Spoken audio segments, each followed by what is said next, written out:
ચશ્માની જોડી. રમણલાલ સાહેબ નિવૃત્ત થયા પછી તેમનો મોટાભાગનો સમય ઘરની બાલ્કનીમાં બેસીને પુસ્તકો વાંચવામાં વીતતો. પત્નીના અવસાન પછી તેમનો એકમાત્ર સહારો તેમનો દીકરો આકાશ હતો. રમણલાલે પોતાની પ્રોવિડન્ટ ફંડની બધી મૂડી આકાશને નવો બિઝનેસ શરૂ કરવા માટે આપી દીધી હતી. આકાશનો ધંધો સારો ચાલવા લાગ્યો.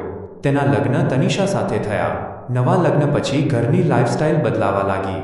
આકાશ અને તનિષા ઘણીવાર મોડી રાત સુધી બિઝનેસ પાર્ટીઓમાં રહેતા. રમણલાલ સાહેબ રાત્રે વહેલા જમીને પોતાના રૂમમાં ચાલ્યા જતા. ધીમે ધીમે એવું થવા લાગ્યું કે ઘરમાં કોઈ મહત્વનો નિર્ણય લેવાનો હોય તો પણ કોઈ રમણલાલ સાહેબને પૂછતું નહીં. તેઓ પોતાના જ ઘરમાં એક એકાંત ખૂણો બનીને રહી ગયા હતા. એક દિવસ રમણલાલ સાહેબના વાંચવાના ચશ્મા તૂટી ગયા. સાંજે જ્યારે આકાશ ઓફિસેથી આવ્યો ત્યારે રમણલાલે નરમાઈથી કહ્યું, "બેટા, મારા ચશ્મા તૂટી ગયા છે. છાપો કે પુસ્તક કશું વંચાતું નથી. કાલે સવારે જતાં જતાં મને ઓપ્ટિશિયનની દુકાને ઉતારતો જજે ને, નવા ચશ્મા કઢાવવા છે." બાજુમાં ઊભેલી તનિષાએ તીખા અવાજે કહ્યું, "અરે પપ્પા, અત્યારે આકાશ પાસે બહુ કામ છે. નવી ડીલ સાઇન કરવાની છે. ચશ્મા વગર 2 દિવસ છાપું નહીં વાંચો તો કંઈ આભ તૂટી નહીં પડે." આકાશે પત્ની સામે જોયું પણ કંઈ બોલ્યો નહીં. તેણે પિતાને કહ્યું, "હા પપ્પા, આ અઠવાડિયે જરા વધારે દોડધામ છે. હું આવતા રવિવારે ફ્રી થઈને તમને લઈ જઈશ." રમણલાલ સાહેબે ધીમેથી સ્મિત કર્યું, "સારું બેટા." અને તેઓ પોતાની લાકડી ટેકવતા રૂમમાં ચાલ્યા ગયા. આ વાતને 3 દિવસ વીતી ગયા. રમણલાલ સાહેબ આખો દિવસ રૂમમાં અંધારામાં બેસી રહેતા કારણ કે ચશ્મા વગર તેમને ધૂંધળું દેખાતું હતું.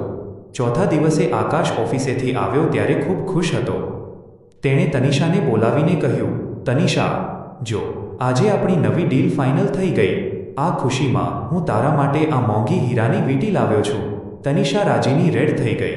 તે વીંટી પહેરીને હાથ ફેરવતી હતી ત્યાં જ આકાશના ખિસ્સામાંથી એક નાનું બિલ નીચે પડ્યું. તનિષાએ બિલ ઉપાડ્યું. તે કોઈ આઈ ક્લિનિકનું બિલ હતું. તેમાં નવા ચશ્માની કિંમત લખેલી હતી, માત્ર 1500 રૂપિયા. તનિષાએ નવાઈ પામીને પૂછ્યું, "આકાશ, આ ચશ્માનું બિલ કોનું છે? તું પપ્પા માટે ચશ્મા લઈ આવ્યો?" આકાશે બહુ શાંતિથી જવાબ આપ્યો, "ના, એ ચશ્મા પપ્પા માટે નથી. એ મારા માટે છે." "તારા માટે? પણ તારી આંખો તો બિલકુલ બરાબર છે." તનિષા મૂંઝાઈ ગઈ. આકાશે તનિષાની આંખોમાં સીધું જોયું. તેની આંખોમાં એક વિચિત્ર ગંભીરતા હતી. તેણે કહ્યું, "તનિષા, મારી આંખો નબળી પડી ગઈ છે કારણ કે મને મારા પિતાની આંખોમાં દેખાતી એકલતા દેખાતી બંધ થઈ ગઈ છે. મને એ દેખાતું બંધ થઈ ગયું છે કે જે માણસે પોતાની આખી જિંદગીની કમાણી મારા સપના પૂરા કરવા માટે આપી દીધી, આજે એ પોતાના જ ઘરમાં એક ચશ્મા માટે 4 દિવસથી